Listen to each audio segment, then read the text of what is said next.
মানে একদম অন্তর থেকে শান্তি পেয়েছি যে ঢাকা বিশ্ববিদ্যালয়ে বাংলাদেশ সময় গত রাতে আপনার মিছিল হলো। সেই মিছিলে দেখলাম ভারত বিরোধী নানান ধরনের স্লোগান দেওয়া হচ্ছে। ভারত যদি বন্যায় যদি মানুষ মরে, তারপরে বলছে যে 7 সিস্টার দেব আলাদা করে, এই ধরনের কি কি স্লোগান দিয়েছে, খুব খুব ভালো লেগেছে। আমি মনে করি সময় এসেছে ভারতকে দাঁত ভাঙা জবাব দেওয়ার জন্য। যদি উপদেষ্টারা মনে করে তাহলে লুৎফুজ্জামান বাবরকে তাড়াতাড়ি জেল থেকে বার করেন, ওনাকে ওই জায়গায় বসান, উনি এগুলো খুব ভালো পারবে। সো লুৎফুজ্জামান বাবরকে দ্রুত এই জায়গায় নিয়ে এই দায়িত্ব দেওয়া হোক। ভারতকে কিভাবে 7 সিস্টারে কিভাবে কি করতে হয়, উলফাকে কিভাবে সহায়তা করতে হয়, কি করতে হয়, এগুলি উনি খুব ভালো জানেন। তো আমি মনে করি যে ভারতের সাথে এই ধরনের এই মানে আলগা পিরিতি টিরিতি দেখায় কোনো লাভ নেই। তাদের সাথে সরাসরি অ্যাকশনে যেতে হবে। তারা যুদ্ধ করতে চায়। এই ছাত্র আন্দোলনে আপনারা দেখেছেন, আমি নিজেও এই গত 15 বছরে অত্যন্ত হতাশাগ্রস্ত হয়ে তারপরে বিভিন্ন সময় বলেছি যে আমরা কিসের বীরের জাতি, আমরা আসলে বীরের জাতি না, আমাদের সাহস নাই। ছাত্ররা আমার সেই ধারণাকে ভুল করে দিয়েছে। একজনকে গুলি করেছে, তার সামনে বন্দুক দিয়ে গুলি করছে, তারপরে বন্ধুকে নিয়ে তারপরে টেনে হেসড়ে তারপরে সেখান থেকে নিয়ে বেরিয়ে এসেছে। পুলিশ ধরে নিয়ে যাচ্ছে, পুলিশের দিকে চোখ রাঙিয়ে তাকিয়ে আছে, ভয় পায় নাই। গুলি করছে, বুক এভাবে পেতে দিয়েছে পুলিশের বুলেটের সামনে। অতএব এই বাঙালিকে ভয় দেখায় লাভ নাই। এই বাঙালি ভারত যদি নাকি আমাদের উপরে আক্রমণ করে, যদি মনে করেন আমরা ভারতের সাথে যুদ্ধ করলাম, অনেকে বলে থাকে না যে ভারতের সাথে আমরা যুদ্ধ করে পারবো না। ভারতের সাথে যদি বাংলাদেশের সাথে যদি ভারত যুদ্ধ লাগে, এটা মনে রাখেন, আজকে বলে রাখলাম কথাটা, সবার আগে বাংলাদেশের পাশে এসে দাঁড়াবে পাকিস্তান। তাদের সাথে আমরা আলাদা হয়েছি, তাদের সাথে আমরা এক হইতে আর চাই না। 71-এ কার ভুল ছিল, কার দোষ ছিল, সেটা আমরা ভুলে গিয়েছি। পাকিস্তানের সাথে কৌশলগত কারণে হলো আমাদের অত্যন্ত ভালো সম্পর্ক রাখা খুব জরুরি। ভারতের বাইরে চীন, পাকিস্তান, আমেরিকা, ইসরায়েল, যার সাথে ইচ্ছা সবার সাথে সম্পর্ক ভালো রাখা যাবে। একমাত্র আমাদের শত্রু হচ্ছে ভারত।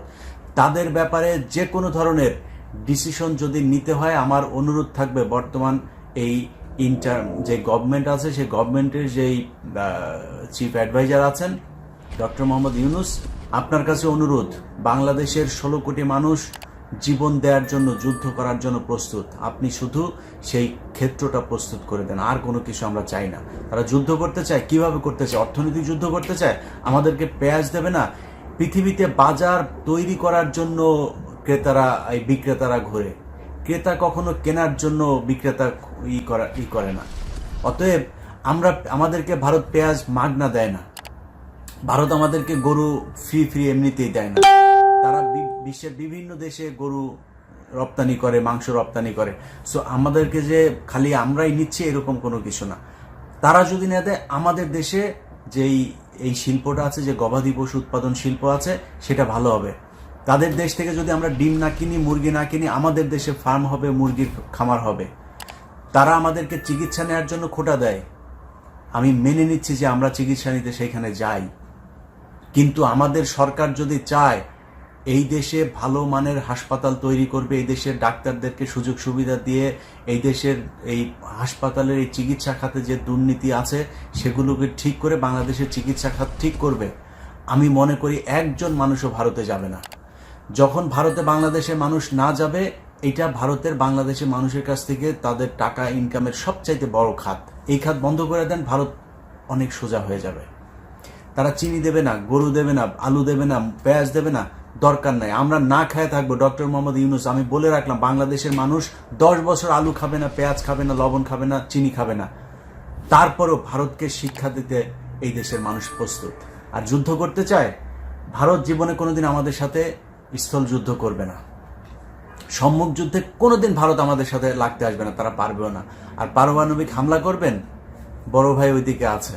বাংলাদেশের উপরে যদি পারমাণবিক হামলা বা এই ধরনের কোনো হুমকি বা মানে প্র্যাকটিক্যালি যদি এই ধরনের কোনো কিছু করা হয়, সেটার জন্য পাকিস্তান সাথে সাথে সেটার জবাব দেবে, আমি বিশ্বাস করি। আপনি এই আন্দোলনে দেখেন, পাকিস্তানে এখন যে আন্দোলন চলছে সরকার বিরোধী, এই সরকার পতন আন্দোলনে যতগুলো পাকিস্তানের পতাকা আছে ততগুলো বাংলাদেশের পতাকা আছে। পাকিস্তানের মানুষ আমাদের শত্রু না। এদেশের শেখ মুজিব এই বদমাইশ ক্ষমতায় আসার জন্য রয়ের সাথে মিলে রয়ের যেই পরিকল্পনা সেটা বাংলাদেশে বাস্তবায়ন করেছে। আদমজি জুট মিলে কারা মানুষ মেরেছিল, 14ই ডিসেম্বরে কারা মানুষ মেরেছিল, এগুলো নিয়ে বহু তদন্ত করা দরকার আছে। বাদ দিলাম সেগুলো, সেই দিন শেষ। পৃথিবীতে বহু দেশের সাথে বহু দেশের হয়েছে, যুদ্ধ হয়েছে। পৃথিবীতে এই পর্যন্ত একবার পারমাণবিক যুদ্ধ হয়েছে, একবার, সেটা জাপানে আমেরিকা মেরেছে। সেই পারমাণবিক যুদ্ধ যাদের সাথে হয়েছে, যাদের উপরে পারমাণবিক বোমা নিক্ষেপ করা হয়েছিল, সেই জাপান এখন আমেরিকার সবচাইতে ভালো বন্ধু। পৃথিবীতে এরকম বহু উদাহরণ আছে। তো আমরা পাকিস্তানের সাথে আমরা আলাদা হয়েছি, কিন্তু বাংলাদেশের মানুষের সাথে পাকিস্তানের মানুষের কোনো দ্বন্দ্ব নাই। ওই সময় যারা রাজনীতি করতো তাদের সমস্যা, পাকিস্তানের রাজনীতিবিদদেরও ওই সময়ের পলিসিতে ভুল আছে। আর বাংলাদেশে ছিল হচ্ছে রয়ের এই মালায়নের বাচ্চা আপনার শেখ মুজিব, বাপ ছিল ওই আপনার হিন্দু, ও রক্তটা হিন্দু, যেই কারণে ওরা এখন পর্যন্ত ওই আপনার করতে পারে না, ভারতের কাছ থেকে ওরা বের হইতে পারে না।